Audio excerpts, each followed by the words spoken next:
Halo pecinta film Donghua. Kali ini Mimin akan bawain alur cerita film Renegade Immortal versi novelnya ya. Yang pasti Mimin ambil episode setingkat dari filmnya yang lagi tayang. Tanpa berlama-lama lagi, yuk langsung masuk ke alur ceritanya. Melanjutkan cerita dari episode sebelumnya. Wang Lin segera menyerbu ke arah Laut Iblis. Sepanjang perjalanan, Wang Lin tidak melambat sama sekali. Setelah melewati beberapa susunan transfer, dia muncul 10.000 km dari sebuah kota. Kota ini disebut Devil Rebel. Kota ini merupakan salah satu dari 10 kota utama di Laut Iblis. Ada beberapa deskripsi kota di peta yang dimiliki Wang Lin. Tetapi semua informasi ini berasal dari sebelum Laut Iblis diserbu. Tujuan Wang Lin hanya sekedar membeli beberapa hadiah untuk Limuan. Setelah membayar beberapa batu roh berkualitas rendah, Wang Lin memasuki kota pemberontak iblis. Ada banyak pembudidaya di dalam kota, membuat tempat itu sangat ramai. Dengan topi jerami di kepalanya, Wang Lin melihat sekeliling dan tersenyum. Ada bangunan 5 lantai yang sangat menarik perhatian di kejauhan dengan 3 kata. Pavilion Pemurnian Harta Karun. Wang Lin merenung sejenak sebelum berjalan menuju pavilion ini. Setelah memasuki pavilion, ia langsung naik ke lantai 2. Tak ada yang menarik perhatiannya di lantai 2. Jadi ia langsung naik ke lantai 3. Di lantai 3 duduk seorang pria parubaya yang sedang membaca gulungan kuno dan menikmati dirinya sendiri. Ketika dia melihat Wang Lin, dia meletakkan gulungan itu dan tersenyum. "Halo Kisanak, apa yang ingin Anda beli?" Wang Lin melihat sekeliling dan berkata, "Resep pil." Pria parubaya itu tersenyum dan berkata, "Pavilion Pemurnian Harta Karun kami memiliki banyak resep pil. Saya ingin tahu jenis apa yang diinginkan Kisanak." Wang Lin duduk di kursi di sebelah pria parubaya itu dan berkata, "Peringkat 5 atau lebih tinggi." Tatapan mata pria parubaya itu menjadi serius. Dia segera berdiri dan menuangkan secangkir teh untuk Wang Lin. "Resep pil tingkat 5 sangat mahal. Pavilion Pemurnian Harta Karun kami di sini hanya punya 3. Mohon tunggu, sementara saya mengambilnya untuk Anda." Setelah itu lelaki tua itu segera menaiki tangga. Tak lama kemudian ia segera turun kembali sambil membawa 3 kotak. Bersamanya ada seorang lelaki tua dengan ekspresi sangat serius yang memancarkan gelombang energi spiritual. Orang tua itu dengan tenang menatap Wang Lin dan merenung dalam diam. Wang Lin menatap santai ke arah lelaki tua itu sebelum mengalihkan pandangannya ke kotak-kotak di tangan lelaki parubaya itu. Pria parubaya itu meletakkan kotak-kotak itu dan tersenyum. Dari 3 resep pil peringkat 5, 2 di antaranya berasal dari Sekte Awan Langit Chu, dan yang lainnya berasal dari Sekte Ujung Dunia Damu. Ini adalah batu giok yang mengandung khasiat pil-pil itu. Silakan lihat. Setelah itu dia membalikkan tangannya dan 3 batu giok muncul. Dia meletakkan di atas kotak-kotak itu. Wang Lin mengambil setiap batu giok satu persatu. Batu giok itu hanya berisi khasiat pil, tetapi tidak berisi resep. Resepnya ada di dalam kotak. Dulu sebelum Wang Lin meninggalkan Sekte Awan Langit, dia telah melihat semua resep pil peringkat 5 dari Sekte Awan Langit. Jadi setelah melihat sekilas kedua giok itu, dia mengalihkan perhatiannya ke satu giok dari Sekte Ujung Dunia. Setelah sekian lama, Wang Lin meletakkan batu giok itu dan berkata, "Saya ingin resep pil pengembalian asal dari Sekte Akhir Dunia. Apakah Pavilion Pemurnian Harta Karun Anda punya resep pil tingkat 6? Pria parubaya itu ragu-ragu dan menatap pria tua itu. Pria tua itu mengangguk. Pria parubaya itu kemudian tersenyum cepat dan berkata, "Pil peringkat 6 tidak ternilai harganya. Pavilion Pemurnian Harta Karunku hanya punya 1. Dan itu akan dijual di pelelangan Laut Iblis yang diadakan setiap 10 tahun. Jika Anda menginginkannya, bagaimana kalau menunggu 2 bulan? 2 bulan dari sekarang adalah saat pelelangan akan dimulai." "Tidak apa-apa. Berapa harga resep pil tingkat 5 ini?" ucap Wang Lin. Pria parubaya itu tersenyum dan berkata, "Kisanak, apakah Anda ingin menukarnya dengan barang lain? Atau Anda akan membelinya dengan batu roh?" "Dengan batu roh," ucap Wang Lin. Pria parubaya itu menunjukkan ekspresi rumit dan berkata, "Ini, sebagian besar barang yang telah mencapai nilai tertentu tidak dijual untuk batu roh." Wang Lin mengerutkan kening. Ia berdiri menepuk tasnya dan membuang 1 barang. Kemudian ia mengambil kotak berisi batu giok dan mulai menuruni tangga. Orang tua itu terkejut dan tanpa sadar melangkah maju, namun dihentikan oleh aura dingin yang keluar dari topi jerami Wang Lin. Orang tua itu tiba-tiba terkejut dan jiwa baru lahirnya hampir hancur. Dia terhuyung mundur dan tidak berani lagi mencoba menghentikan Wang Lin. Pria parubaya itu menangkap benda yang dilempar Wang Lin. Dia hanya melihat sekilas sebelum tubuhnya mulai gemetar. Dia menunjukkan ekspresi tidak percaya. "Ini setengah dari batu roh kualitas terbaik."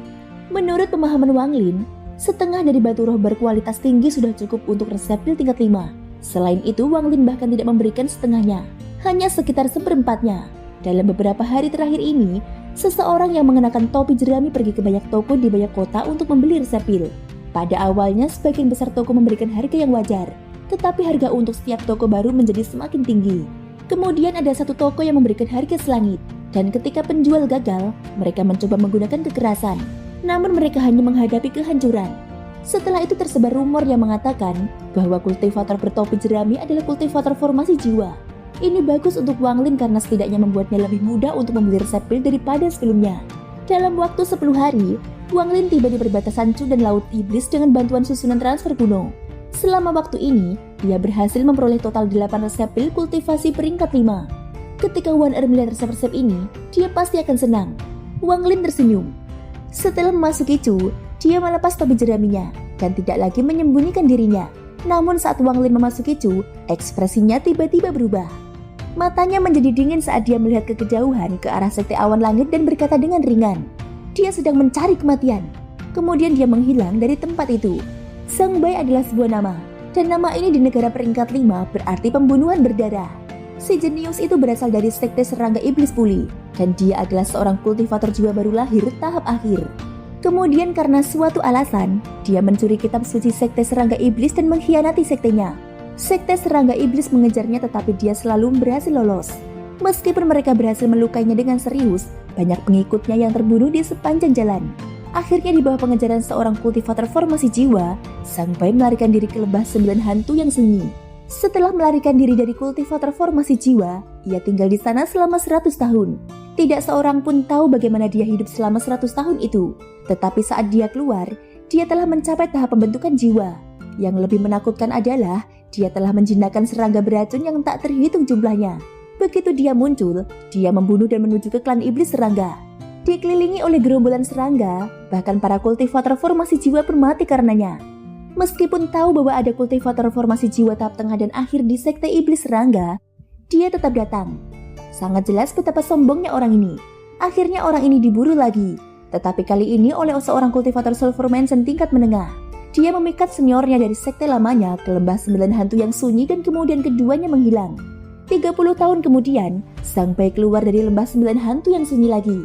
Meskipun dia masih dalam tahap awal pembentukan jiwa, seniornya tidak ditemukan dimanapun. Orang ini tampaknya telah menyerah untuk membalas dendam pada sektenya dan meninggalkan negara asalnya. Dia bepergian kemana-mana, melakukan banyak tindakan keji kemanapun dia pergi. Dapat dikatakan bahwa banyak sekali kultivator yang mati di tangannya. Bahkan para kultivator Sulfur Mansion tingkat menengah pun merasa pusing saat berhadapan dengannya. Ini karena dia tampaknya telah mengembangkan beberapa teknik yang membuatnya mustahil untuk dibunuh. Setiap kali mereka mengira telah membunuhnya, itu hanyalah salah satu klon serangganya. Akhirnya orang ini memperoleh kuali hujan dan menjadi salah satu orang yang memasuki alam surgawi. Di alam surgawi, ia berkelana tanpa perlawanan hingga ia berurusan dengan seseorang yang tidak dapat ia ganggu dan gagal menjebak Wang Lin. Pada akhirnya ia kehilangan beberapa klon sebelum dipaksa kembali menggunakan kuali pengembalian. Dapat dikatakan bahwa dia adalah orang pertama dari Suzaku yang kembali. Ketika dia kembali, dia juga menemui masalah yang sama dengan Wang Lin dan terlempar keluar jalur. Namun dia lebih beruntung daripada Wang Lin. Dia mendarat langsung di Suzaku. Sedangkan Wang Lin mendarat di Laut Iblis.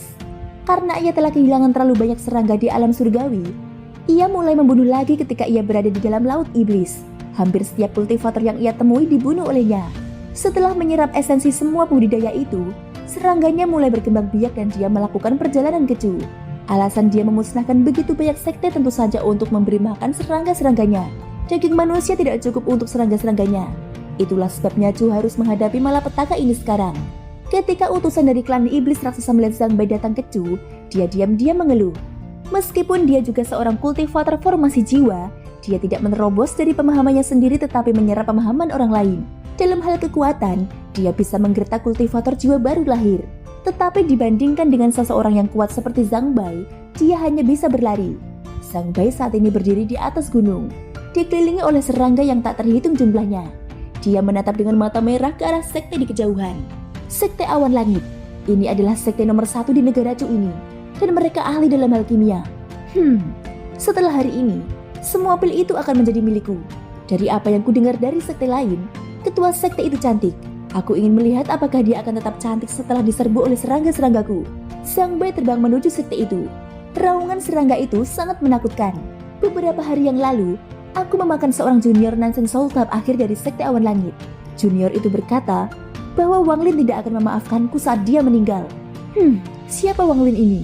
Dan mengapa aku tidak pernah mendengar tentangnya? Selain itu, Chu hanyalah negara kultivasi tingkat 3. Tidak mungkin ada seorang kultivator Soul Formation. Wang Lin ini hanyalah seorang kultivator Nansen Soul tahap akhir yang sedikit di atas rata-rata. Dan aku membunuh mereka seperti yang kulihat. Aku bahkan telah membunuh beberapa kultivator Soul Formation. Sang Bai mencibir. Setelah memusnahkan negara Chu ini, aku akan membunuh dan kembali ke lembah 9 hantu yang sunyi. Kali ini aku harus membiarkan Raja Serangga itu lahir. Begitu Raja Serangga itu memasuki tubuhku, aku akan dapat mencapai tahap tengah pembentukan jiwa. Cheng Niu, aku ingin melihat apakah kau masih bisa mengalahkanku. Di mata Zanbai, perjalanan ke alam surgawi adalah aibnya. Cheng Niu bukanlah siapa-siapa yang berani mengabaikannya. Jika Cheng Niu itu membantunya, mereka akan dengan mudah membunuh orang yang mengejarnya. Aku tidak menyangka Cheng Niu bisa mengalahkan Red Butterfly. Sekarang orang itu terkenal di seluruh Suzaku. Seharusnya ketenaran itu milikku.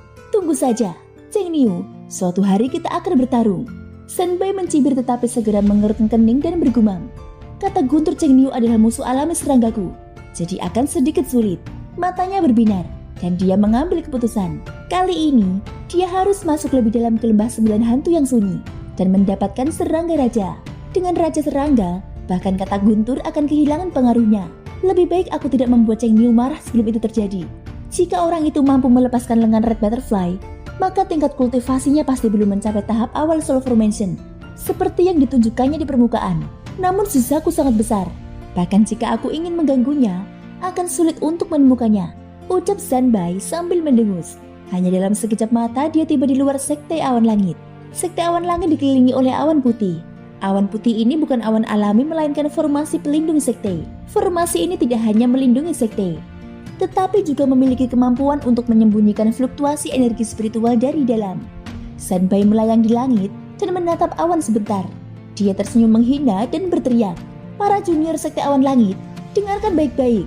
Buka formasi perlindungan sekte, keluarkan semua pil kalian, dan guru sekte kalian harus keluar untuk menyambutku secara pribadi." Sekte Awan Langit benar-benar sunyi. Setelah beberapa saat, suara lemah dan lembut terdengar dari Sekte Awan Langit. Namun suara itu dipenuhi dengan tekad.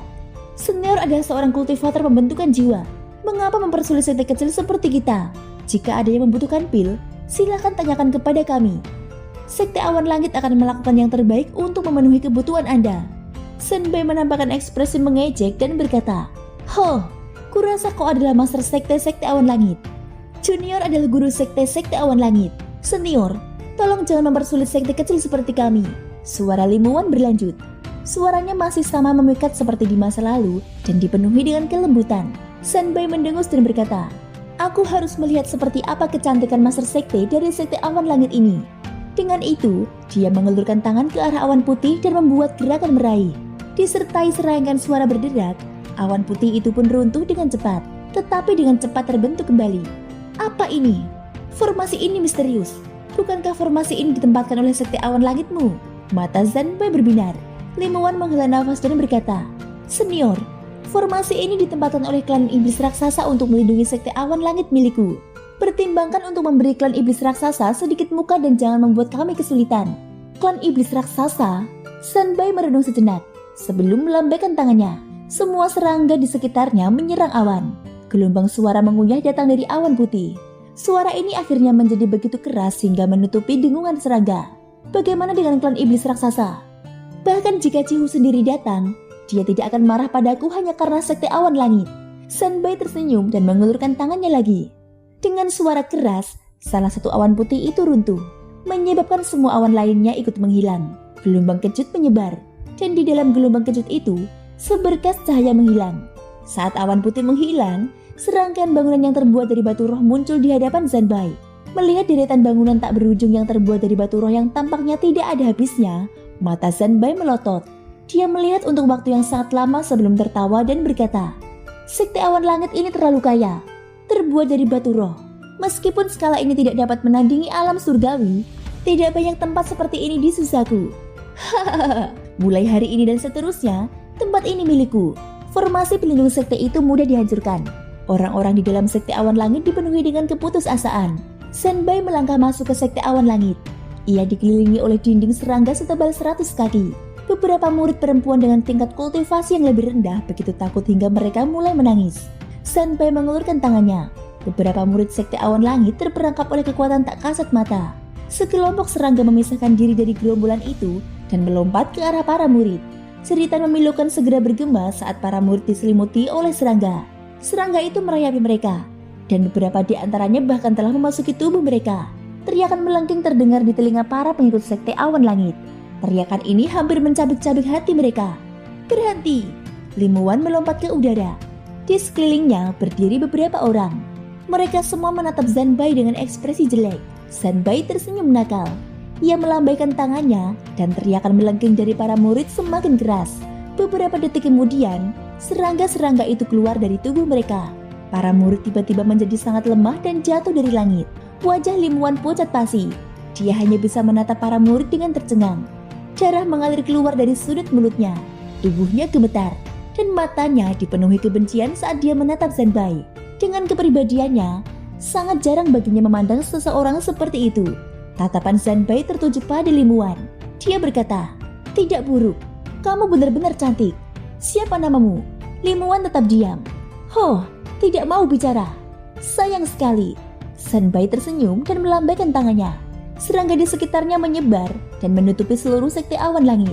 Zanbai hanya perlu melambaikan tangannya dan serangga-serangga itu akan melompat ke makhluk hidup apapun dan melahapnya. Meskipun serangga-serangga ini hanya seukuran ibu jari, mereka sangat haus darah. Jika seseorang melihat lebih dekat, mereka akan melihat bahwa mata Zanbai hampir persis sama dengan serangga ini. "Berhenti, namaku Limuan." Gelombang rasa malu memenuhi hati Limuan. Dia tidak punya pilihan. Dia tidak bisa hanya melihat murid-murid sekte awan langit mati. Beberapa hari yang lalu, dia mulai mengirim para pengikutnya pergi. Tetapi masih ada ribuan yang memutuskan untuk tetap tinggal. Alasan orang-orang ini tetap tinggal adalah karena mereka melihat sekte awan langit sebagai rumah mereka. Mereka bersedia berjuang untuk rumah mereka. Bahkan jika mereka mati, mereka tidak akan menyesalinya. Bahkan Liu Fei dan Song Qing, dua tetua kepala Nansen Sousap akhir, memutuskan untuk tetap tinggal. Seorang lelaki tua berambut putih melangkah maju, menghalangi Limuan dan berkata kepada Zanbai, "Senior, jika Anda punya permintaan, silakan bicara." Mata Zanbai berbinar. Ia menatap lelaki tua itu dan berkata dengan nada menghina, Permintaanku sangat sederhana. Aku akan membunuh kalian semua, meminum semua pil, dan menyegel tempat ini untuk menjadi istanaku sendiri. Adapun kamu, namamu Limuan. Kamu sangat cantik dan memiliki keanggunan tertentu. Kamu bisa menjadi pembantuku." Salah satu kultivator Nansen Soul yang merupakan seorang wanita tua berteriak, "Kau keterlaluan." Dia mampu mencapai tahap Nansen Soul berkat Limuan. Ketika Zanbai mengucapkan kata-kata itu, dia larut dalam kemarahan. Melupakan perbedaan tingkat kultivasi, jadi dia berteriak keras. Ekspresi Zanbai menjadi gelap. Matanya menjadi merah saat dia berkata, "Sepertinya aku terlalu baik. Baiklah, aku akan menghancurkan sekte awan langit." Dia melambaikan tangan kanannya dan serangga di sekitarnya mulai menyerang semua orang. Adapun wanita tua itu, ketika Zanbai melambaikan tangannya, banyak serangga menyerangnya. Dia menjerit dengan menyedihkan. Bahkan Nansen Soul-nya pun ikut dimakan. Adegan ini mengguncang hati semua orang. Teriakan menyedihkan memenuhi sekte awan langit. Limuan tersenyum sedih. Dia lalu batuk seteguk darah dan menggigit bibir bawahnya. Bahkan para tetua di sekitarnya diserang oleh serangga yang tak terhitung jumlahnya. Masing-masing dari mereka mencoba yang terbaik untuk melawan. Tetapi bahkan dua tetua Nansen Soul tahap akhir mengalami banyak kesulitan. Serangga ini sangat aneh. Tidak ada harta atau mantra yang tampaknya berpengaruh pada mereka. Pada saat ini selain Limuan, semua orang di sekte awan langit tengah bertarung melawan serangga. Limuan menggigit bibir bawahnya. Matanya penuh dengan keputusasaan. Zanbai menatap Limuan dengan penuh minat. Ia mengusap dagunya dan berkata, "Sejujurnya, aku telah membasmi banyak sekte. Dan kau adalah master sekte wanita keempat. Meskipun kultivasimu tidak terlalu bagus, kau akan menjadi inang yang baik bagi parasitku." Setelah itu, dia menunjuk ke arahnya, dan setetes darah tiba-tiba keluar dari jarinya. Tetesan darah itu berubah menjadi serangga ganas yang melompat ke arah Limuan. Namun begitu serangga itu menerjangnya, gumpalan hitam muncul di dahinya. Gumpalan hitam itu berubah menjadi bentuk makhluk kecil yang melahap serangga darah itu. Serangga darah itu awalnya menjerit dengan sedih, tetapi suara itu perlahan menghilang. Makhluk kecil itu melayang di sekitar Limuan dan menatap Zanbai dengan kejam. Zanbai terkejut. Dia menatap makhluk kecil itu dan berbisik, binatang jiwa. Lim Wan merenung. Dia melihat ke kejauhan dan berbisik, "Kakak Wang, mari kita bertemu di kehidupan selanjutnya." "Kakak Wang? Hahaha. Mungkinkah itu Wang?" "Apa itu Lin?" Sanbai tertawa. Setelah tiba di Chu, dia telah mendengar nama Wang Lin dari beberapa orang. Dia bahkan mendengarnya dari anggota sekte lain saat mereka meninggal. Negeri Chumu sangat aneh. Wang Lin ini tampaknya sangat terkenal. Siapa sebenarnya dia? Sanbai tertawa terbahak-bahak.